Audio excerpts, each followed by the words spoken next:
Erraustegiaren gezurra handiaren aurka gose greba, hau da erabiltzen ari geran leloa herritar talde batek gose greba bezalako borroka forma bat erabiltzearen deiadarra pixkat zabaltzeko.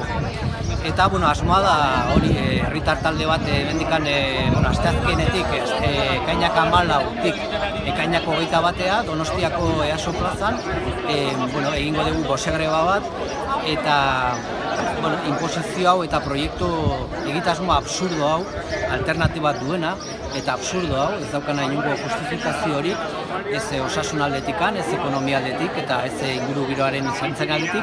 Orduan dei bat herritarrei protesta mota honetara txikitzera eta ez baldin bada gose greba egiteko buelta bat ematea, babesa ematera ekimenari eta gero baitaren norbait